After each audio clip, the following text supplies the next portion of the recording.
उमेदवार सुभाष भामरे यांचा आज उमेदवारी अर्ज दाखल होत आहे। आपण बघू शकता या ठिकाणी भव्य असे शक्ती प्रदर्शन देखील केले जात आहे। मंत्री गिरीश महाजन या ठिकाणी उपस्थित आहे। या शक्ती प्रदर्शनासाठी मंत्री गिरीश महाजन या ठिकाणी उपस्थित आहेत। आपण बघू शकता। काय सांगाल, आज आपण शक्ती प्रदर्शनाला उपस्थित आहात, आज आपण उमेदवारी अर्ज देखील सुभाष भामरे यांचा दाखल करत आहात, का सांगा? आज डॉक्टर भामरे साहेबांचा उमेदवारी अर्ज मी या ठिकाणी भरतो।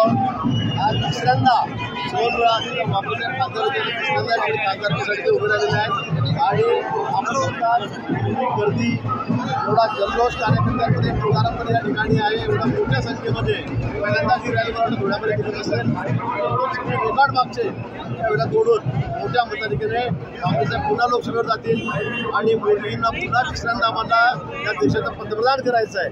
या देशाला सुपर पॉवर करायचं असेल, महाशक्ती करायचं असेल, विकसित करायचं असेल तर मोदींशिवाय पर्याय नाही आणि म्हणून सर्व देशभरातून एकच नाव एकच मोदींचं नाव चालू आहे।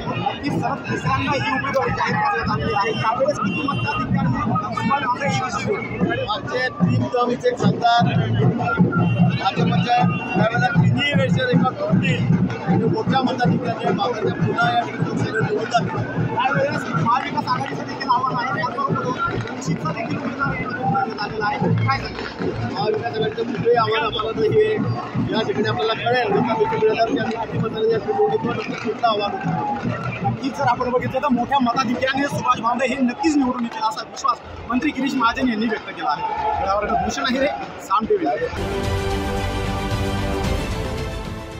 देश विदेशातील प्रत्येक घडामोडींचे लाईव्ह अपडेट मिळवण्यासाठी आता साम टीव्हीच्या सर्व सोशल मीडिया प्लॅटफॉर्मला लाईक, फॉलो आणि सबस्क्राईब करा। तसंच सर्व नोटिफिकेशनसाठी बेल आयकॉन प्रेस करायला विसरू नका।